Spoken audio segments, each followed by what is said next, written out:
So we've been doing stand, Diogostand. So I reach with my arm around his side, under the belly. It's also a very uncomfortable way mentally for a dog to be handled because they feel somewhat threatened by this right here. So we're teaching them that more and more things are okay doesn't mean that someone's going to give you trouble. And you pat down the back as long as he stays down. So we've gotten up to 10 seconds, I think, or 10 pats. But be ready in case he tries to go into a sit. You know, I've just started to do this. You want to be able to spin out in front of your dog too.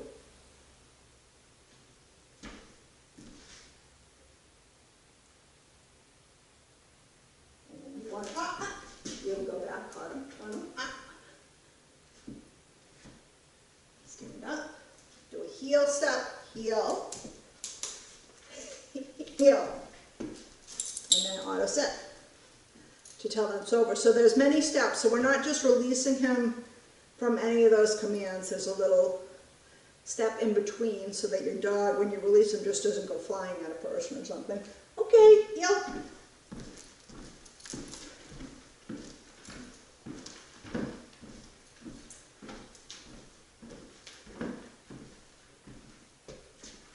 Good. So he's been learning the auto sit. So that's where I just closed up my feet and didn't say the word sit. So stand. I also, by the way, in the stand, I hold this because eventually this is going to be the cue to stand at first that I'm going to get rid of later. Stand. 2, 3, 4, 5, 6, 7, 8, 9, 10. Notice his tail's tucked. That means he's not all that comfortable. Spin in front.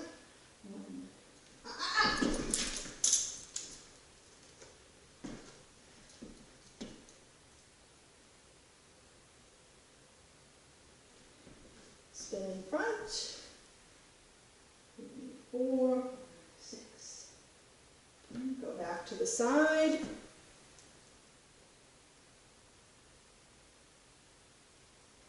Heel. Heel. Good. Okay.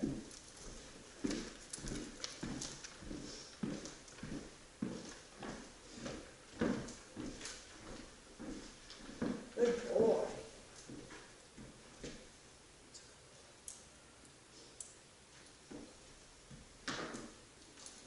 Stand. Good.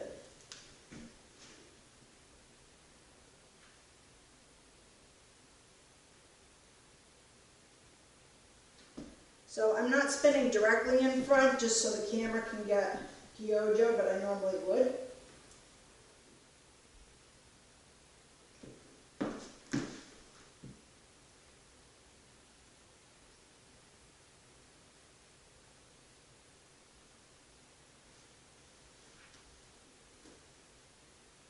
Okay. Heel. Good boy. Okay. I usually only do one step, but I want to make sure Diogo healed with me that time.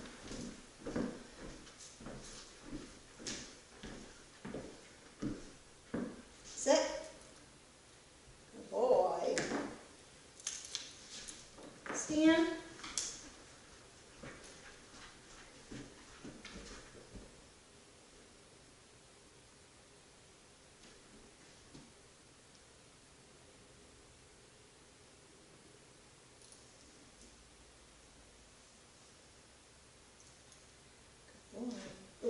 Spin front.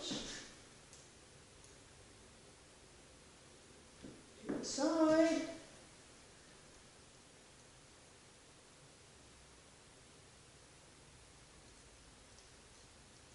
Heel.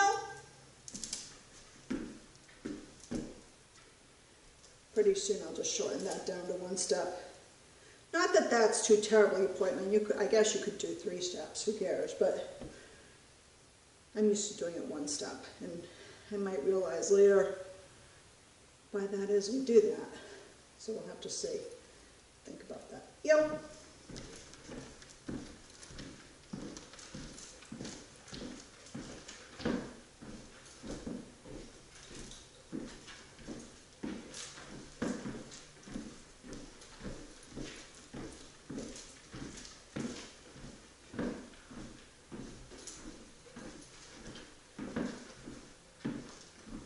He's crowding me a little bit. So I'm going around in a circle for the moment.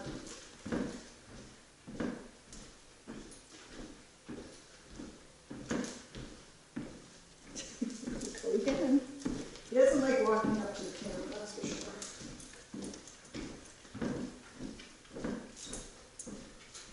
Jojo, heel.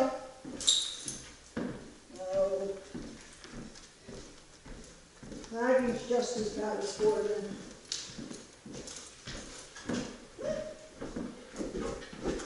Good boy.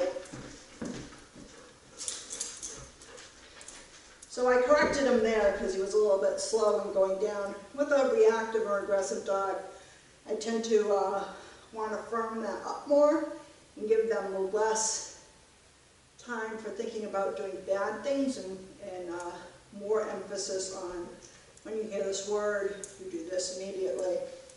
And later on, you know, as they're getting it, as their behavior changes, you may be able to relax that a little bit. Like, it's always good to see. In the beginning, you always want to go for the best possible job you can both do together. So this is a partnership. I have my things I need to do. Diogo has his things that he needs to do. And we start learning how to work together. And then we show the owner, Diogo has a lesson later on today. We start showing the owner how to work together with their dog to increase the relationship so that there's more and more trust on both ends.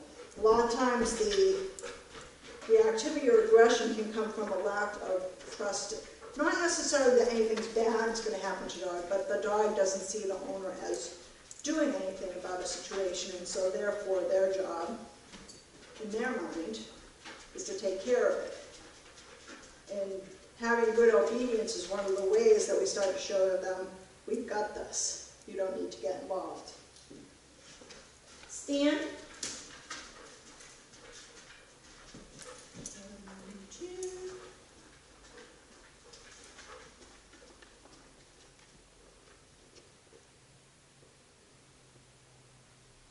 Now he's very smart.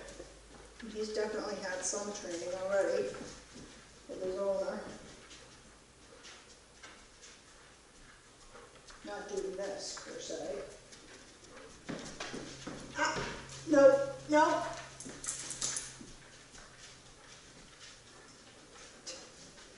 We'll get a hunchback.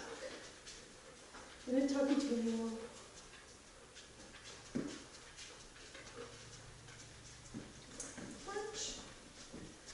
Sometimes he likes to snark at Montego there too, which could be another reason he's getting a little nervous.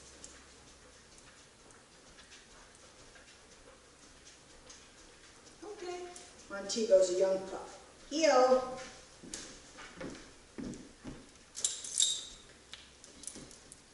Heel.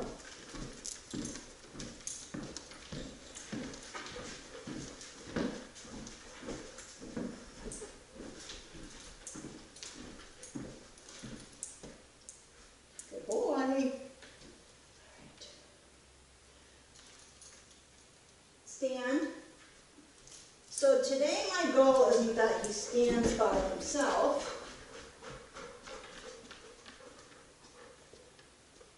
It's that he stays in position for the 30 seconds in all three different configurations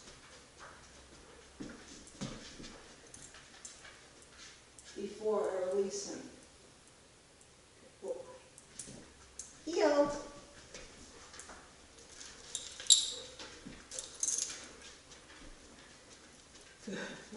Okay, heel.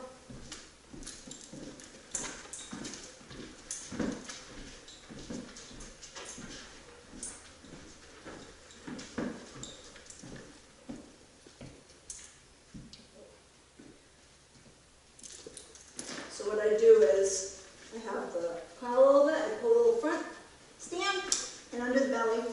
I just lift up a little bit.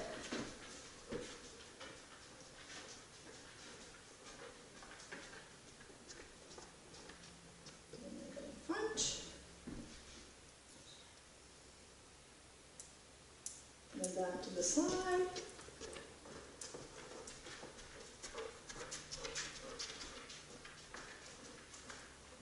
Then comes the heel. Yo-jo, heel. Good. Okay, so we've just done 2 in a row that I'm happy with. Heel. We want to work up to 4 in a row.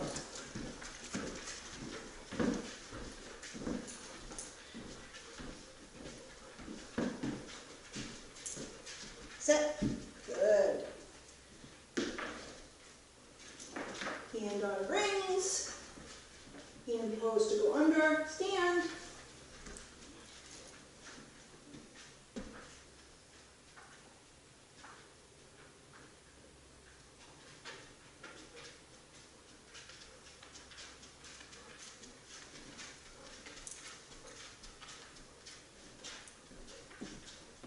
Step I was on that when I went there.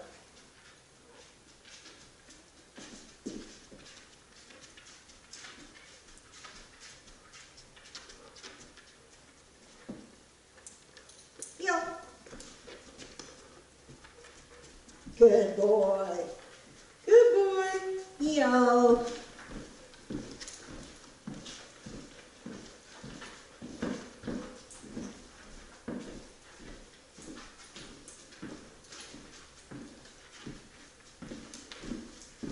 Come on, Yo-Yo.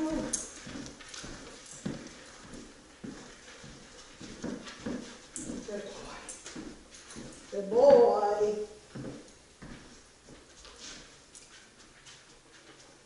I like to also note, especially for the owner, that his muzzle isn't hitting me in the leg anymore. It's not about when he's doing that, trying to regain his equilibrium. They can learn to do that in the different circumstances of having a muzzle on. That's about trying to boss you, and usually, and in my belief also at this time, trying to boss you into not putting the muzzle on, because he's going to keep knocking it against you, knocking against you.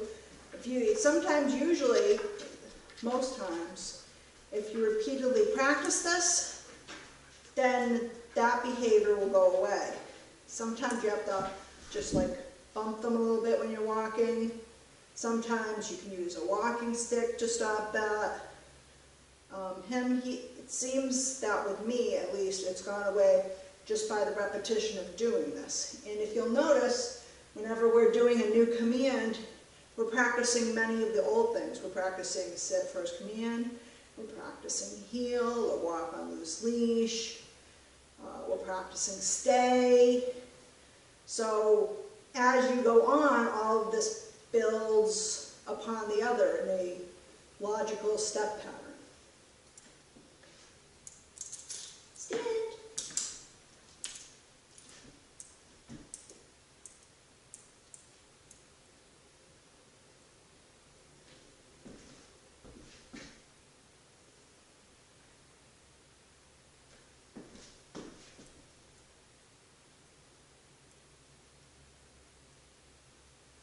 Heel. I think that's 3. That might have been 4, so we'll just throw one more into the mix. Heel go. Heel.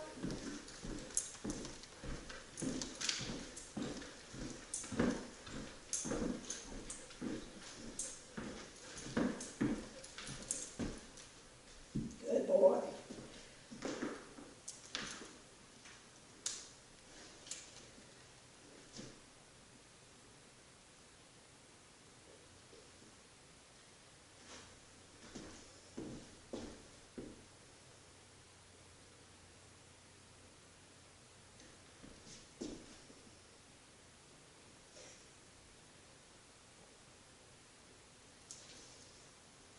Heel. Good boy.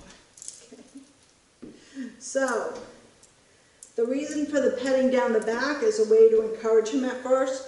Eventually you would get rid of your petting him down the back. Then it would be time eventually for someone to first able to walk by him without him lunging or getting reactive, and then eventually, very small increments, begin to interact by coming close and touching him.